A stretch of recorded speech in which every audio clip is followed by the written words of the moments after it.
사랑하는 은혜와 진리 장로교회 교우 여러분, 오늘도 여러분의 삶 속에 기쁨과 감사가 충만한 하루 되시기를 주님의 이름으로 축원합니다. 오늘 새벽에 만나 본문은 사무엘하 21장입니다. 그 중에 1절부터 9절을 제가 읽어드리겠습니다. 다윗의 시대에 해를 거듭하여 3년 기근이 있으므로 다윗이 여호와 앞에 간구하매 여호와께서 이르시되 이는 사울과 피를 흘린 그의 집으로 말미암음이니 그가 기브온 사람을 죽였음이라 하시니라. 기브온 사람은 이스라엘 족속이 아니요 그들은 아모리 사람 중에서 남은 자라. 이스라엘 족속들이 전에 그들에게 맹세하였거늘 사울이 이스라엘과 유다 족속을 위하여 열심히 있으므로 그들을 죽이고자 하였더라. 이에 왕이 기브온 사람을 불러 그들에게 물으니라. 다윗이 그들에게 묻되 내가 너희를 위하여 어떻게 하랴? 내가 어떻게 속죄하여야 너희가 여호와의 기업을 위하여 복을 빌겠느냐 하니 기브온 사람이 그에게 대답하되 사울과 그의 집과 우리 사이의 문제는 은금에 있지 아니하오며 이스라엘 가운데에서 사람을 죽이는 문제도 우리에게 있지 아니하니이다 하니라. 왕이 이르되 너희가 말하는 대로 시행하리라. 그들이 왕께 아뢰되 우리를 학살하였고 또 우리를 멸하여 이스라엘 영토 내에 머물지 못하게 하려고 모해한 사람의 자손 7을 우리에게 내주소서. 여호와께서 택하신 사울의 곡을 기브아에서 우리가 그들을 여호와 앞에서 목매어 달겠나이다 하니 왕이 이르되 내가 내주리라 하니라. 그러나 다윗과 사울의 아들 요나단 사이에 서로 여호와를 두고 맹세한 것이 있으므로 왕이 사울의 손자 요나단의 아들 무비보셋은 아끼고 왕이 이에 아야의 딸 리스바에게서 난 자 곧 사울의 두 아들 알모니와 무비보셋과 사울의 딸 메랍에게서 난 자 곧 무홀랏 사람 바르실레의 아들 아드리엘의 5 아들을 붙잡아 그들을 기브온 사람의 손에 넘기니 기브온 사람이 그들을 산 위에서 여호와 앞에 목매어 달매 그들 7사람이 동시에 죽으니 죽은 때는 곡식 베는 첫날 곧 보리를 베기 시작하는 때더라. 오늘 본문은 다윗의 시대에 있었던 2가지 사건을 기록하고 있습니다. 첫째로 1절부터 14절에서는 3년 동안 계속된 기근과 그로 인한 사건이 기록되어 있고요. 다음으로 15절부터 22절에는 블레셋과의 전투에서 승리를 거둔 다윗의 탁월한 용사들에 대한 기록이 나옵니다. 이 2가지 사건은 사실 전혀 관련이 없는 내용입니다. 그래서 학자들은 사무엘하 21장부터 24장이 나중에 부록으로 들어간 내용이라고 보기도 합니다. 저는 이제까지 가급적이면 한 장에 담겨진 내용들 사이에 연관성을 찾아서 그 의미를 밝히려고 노력했습니다만 오늘 본문과 같이 이렇게 서로 전혀 연관성이 없는 내용들을 억지로 연결시키는 것은 사실 옳은 성경 해석 방법이 아닙니다. 그래서 오늘은 제가 앞서 읽어드린 1절부터 14절까지의 내용만 가지고 말씀을 나누겠습니다.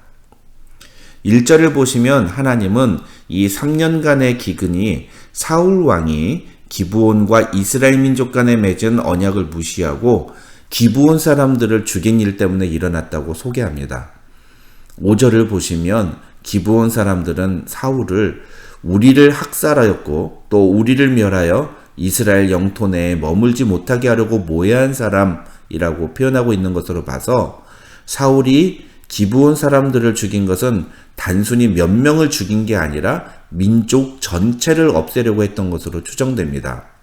언제 그런 일이 있었는지는 정확하게 알 수 없지만 분명한 건 그런 일이 있었고 그 일 때문에 하나님이 다윗 왕국을 기근으로 심판하셨다는 것입니다. 그래서 다윗은 이 문제를 해결하기 위해 기브온 사람들을 부릅니다.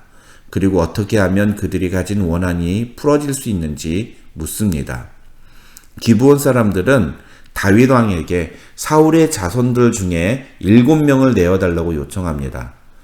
기브온 사람들은 그 7명을 여호와 앞에 목매어 달아 죽임으로써 사울의 죄를 대신합니다. 이런 내용을 담고 있는 오늘 본문은 여러 가지 면에서 신학적인 난제를 안고 있습니다. 첫째로 분명히 하나님은 사울 왕의 죄 때문에 기근을 허락하셨다고 말씀하십니다. 그런데 왜 사울 왕이 저지른 죄를 다윗 왕 때에 물으시는 걸까요?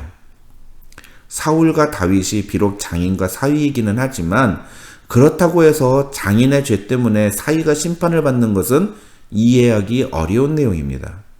선대왕이 저지른 죄 때문에 후대왕이 심판을 받는다는 해석도 분열왕국 시기에 선대왕이 저지른 죄악 때문에 후대왕 때 하나님이 심판을 하신 적이 전혀 없다는 점에서 받아들일 수 없는 해석입니다. 그러나 그보다 더 큰 문제는 사울왕이 지은 죄 때문에 그의 자손들이 죽임을 당한 일입니다. 왜냐하면 신명기 24장 16절에 의하면 아버지는 그 자식들로 말미암아 죽임을 당하지 않을 것이요 자식들은 그 아버지로 말미암아 죽임을 당하지 않을 것이니 각 사람은 자기 죄로 말미암아 죽임을 당할 것이라고 말씀하고 있기 때문입니다. 쉽게 말해서 성경은 연좌죄를 허용하지 않고 있는 것입니다. 물론 십계명을 보면 하나님은 나를 미워하는 자의 죄를 갚되 아버지로부터 아들에게로 3, 4대까지 이르게 하겠다고 말씀하시기도 합니다. 그러나 이것은 아버지가 지은 죄를 그 자손들 3, 4대까지 진짜로 심판하시겠다는 말씀이 아니라 그 뒤에 나오는 나를 사랑하고 내 계명을 지키는 자에게는 1000대까지 은혜를 베풀겠다고 하시는 하나님의 약속과 비교해서 하시는 말씀인 것입니다. 하나님을 미워하는 자의 죄를 갚으시는 것은 3, 4대까지 하시지만 하나님을 사랑하는 자에게 베푸시는 은혜는 1000대까지 하시겠다는 것이 하나님의 약속인 것입니다. 이것이 십계명이 우리에게 주는 정신인 것입니다. 그래서 어떤 분은 가문에 흐르는 조상들의 죄의 저주를 끊어야 한다 이런 말씀을 하시기도 하는데요. 이런 표현은 전혀 성경적이지도 않고 오히려 성경에 반대되는 개념입니다. 그보다는 차라리 하나님은 어떠한 죄든지 회개하면 용서해 주신다. 그러나 죄를 회개하지 않고 그대로 두면 하나님은 반드시 그 죄의 값을 물으신다. 그러니 부모가 죄를 지어 누군가에게 피해를 입혔다면 자녀라도 반드시 그 죄를 회개하고 값을 치루어야 한다. 이렇게 설명하는 것이 옳습니다. 그런 점에서 오늘 본문에 등장하는 이 두 가지 난제는 결국 사울이 범한 죄에 대해 어떠한 회개나 죄값도 치르지 않음으로써 벌어진 사건이라고 보는 것이 옳습니다. 그리고 하나님은 그 죄의 값을 기근으로 묻고 계시는 것입니다. 사울왕이 저지른 죄를 다윗 왕 때 심판하시는 이유도 바로 그 때문입니다. 하나님은 죄를 절대로 그냥 넘어가는 분이 아니라는 겁니다. 그래서 오늘 본문에서 사울이 범한 죄를 처리하기 위해 두 종류의 사람들이 등장하는데요. 하나가 바로 다윗이고 다른 하나가 바로 사울의 자손들입니다. 여기서 다윗은 사울이 저지른 죄에 대한 회복을 맡았다면 사울의 자손들은 사울이 저지른 죄의 값을 치르는 희생 제물의 역할을 맡았다고 할 수 있습니다. 그렇다면 사울의 죄값을 꼭 사울의 자손들의 죽음으로 치루었어야 했느냐 이런 질문을 할 수 있습니다. 왜냐하면 아까 살펴본 신명기에 의하면 자식들은 그 아버지로 말미암아 죽임을 당하지 않을 것이라고 분명히 성경은 말하고 있기 때문입니다. 그런 점에서 우리가 주목해야 되는 것은 다윗이 이 문제를 해결하는 방법입니다. 3절을 보시면 다윗은 기브온 사람들에게 어떻게 하면 피해를 보상할 수 있는지를 묻습니다. 그러자 기브온 사람들은 사울과 우리 집안 사이의 문제는 돈으로 해결할 수 있는 문제가 아니라고 대답합니다. 다윗은 그러면 무엇을 해주면 좋을지 이야기해보라고 이야기합니다. 기브온 사람들은 사울의 자손 중에 7을 내어달라고 요청합니다.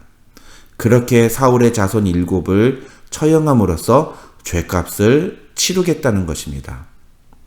학자들은 기브온 사람들의 이 요청을 하나님의 공의의 실천이라고 해석합니다. 조금 어려운 개념인데요. 여기서 중요한 것은 기브온 사람들이 자신들의 억울함을 자신들의 방법으로 푼 것이 아니라는 겁니다. 사울의 자식들을 죽여서 원한을 갚았다, 이런 개념으로 보는 것이 아니라 사울이 하나님 앞에서 범죄한 그 죄의 값을 죽음으로써 갚았다는 것입니다. 그리고 이 모든 일을 진행함에 있어서 자신들의 주장대로 한 것이 아니라 다윗 왕의 허락을 받았다는 것입니다. 학자들은 이 허락의 1차적인 주체는 다윗 왕이지만 그러나 그 속에는 하나님의 허락이 내포되어 있다고 봅니다.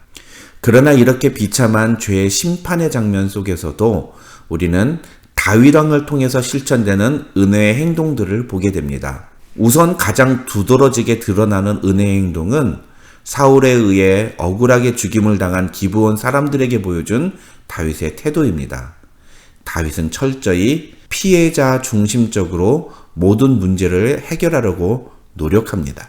이것은 회개와 사과의 올바른 자세이기도 합니다. 다윗은 철저히 기브온 사람들이 원하는 대로 모든 것을 진행함으로써 그들이 조금이라도 억울하거나 불만을 갖지 않도록 노력합니다. 둘째로 다윗의 모습에서 발견되는 은혜의 행동은 사울의 자손들 중에 기브온 사람들에게 넘겨줄 자를 선택하는 장면에서 드러납니다. 7절을 보면 다윗은 기브온 사람들에게 넘겨질 사람을 선택하면서 요나단과 맺은 언약을 기억합니다. 그래서 요나단의 아들 무비보셋은 그 대상에서 제외시킵니다. 오늘 본문에 보면 무비보셋이라는 이름이 2번 나오는데요. 이 두 사람은 동명이인입니다. 그러니까 요나단의 아들 무비보셋은 살려주고 리스바의 아들 무비보셋은 죽인 것입니다. 그런데 왜 요나단의 아들 무비보셋을 살려준 것이 은혜의 행동일까요? 이러한 다윗의 행동은 우리와 언약관계를 맺으시사 우리를 모든 심판의 자리에서 제외시키시는 하나님의 은혜의 모습을 보여주기 때문입니다. 아울러 사울은 이스라엘과 기브온 사이에 맺은 언약을 깨고 기브온 사람들을 죽였지만 다윗은 요나단과 맺은 언약을 지키고 요나단의 아들 무비보셋을 살려주는 것도 우리가 잊지 말아야 할 모습이라고 할 수 있습니다. 마지막으로 다윗의 모습에서 발견되는 은혜의 행동은 8절 이후부터 나오는 내용입니다. 8절부터 14절에 기록된 내용은 기브온에게 처형된 사울의 첩 리스바가 낳은 두 아들 알모니와 무비보셋과 관련이 있습니다. 간략하게만 소개하면 하루아침에 두 아들을 잃은 리스바는 두 아들의 시체를 독수리들이 쪼아먹지 못하게 지켰다는 것입니다. 이런 리스바의 모습을 다윗도 전해 듣습니다. 다윗은 죽은 자들의 뼈를 수습해서 사울과 요나단의 뼈와 함께 베냐민 땅 셀라에 있는 사울의 아버지 기스의 묘에 왕명으로 장례를 치러줍니다.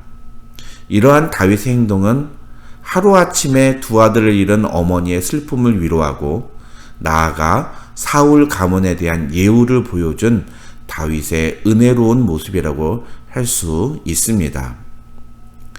사실 오늘 본문은 다윗이 여호와 앞에 간구하는, 즉 기도하는 모습으로 시작합니다. 다윗의 기도 제목은 가뭄과 기근을 해결해 달라는 것이었을 겁니다. 그런데 그런 기도의 하나님은 이 기근이 사울의 죄 때문에 일어난 것이라고 말씀하십니다.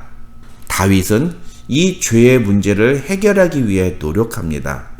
오늘 본문의 마지막 구절인 14절은 그 후에야 하나님이 그 땅을 위한 기도를 들으시니라고 끝이 납니다. 이사야서 1장 15절을 보면 하나님은 우리가 아무리 많이 기도할지라도 우리의 손에 피가 가득하면 결코 우리의 기도를 듣지 않으시겠다고 말씀하십니다. 여기서 피란 곧 죄를 의미합니다. 다시 말해서 죄에 대한 해결이 없는 기도에는 하나님이 응답하지 않으시겠다는 뜻입니다.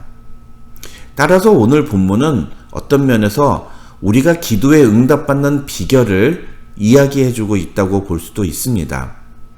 우리의 기도가 하나님께 응답되려면 우리는 반드시 죄의 문제를 해결해야 됩니다. 만약 우리가 회개하지 않고 그냥 어물쩍 넘어가려고 하는 죄가 있다면 오히려 하나님은 그 죄의 값을 반드시 물으실 것이라는 것이 오늘 본문이 우리에게 주는 무서운 경고의 메시지인 것입니다. 만약 우리의 죄 때문에 누군가가 억울하게 피해를 입었다면 그 피해를 입은 사람의 입장에서 합당한 피해 보상을 해주어야 합니다. 그것이 진정한 회개의 모습입니다. 그냥 나 혼자서 하나님께 회개만 한다고 해서 다 되는 것이 아닙니다. 회개는 말로만 하는 것이 아니라 행동으로 하는 것입니다. 오늘 우리가 해결해야 될 죄의 문제는 없는지 이 아침에 다시 한번 돌아보는 우리 모든 교우들이 되시기를 주님의 이름으로 축원합니다. 혹시 여러분에게 기도 제목이 있는데 하나님이 전혀 응답하시지 않는다 그러면 혹시 내가 회개하고 있지 않은 죄는 없는지 찾아보시기 바랍니다. 죄의 문제를 해결하지 않으면 하나님은 절대로 우리의 기도에 응답하지 않으십니다. 우리의 죄를 위해 십자가 지신 예수 그리스도를 온전히 의지하고 그 죄의 문제를 모두 다 주님께 내어드림으로 축복의 주인공이 되시는 모든 교우 여러분이 되시기를 주님의 이름으로 축원합니다.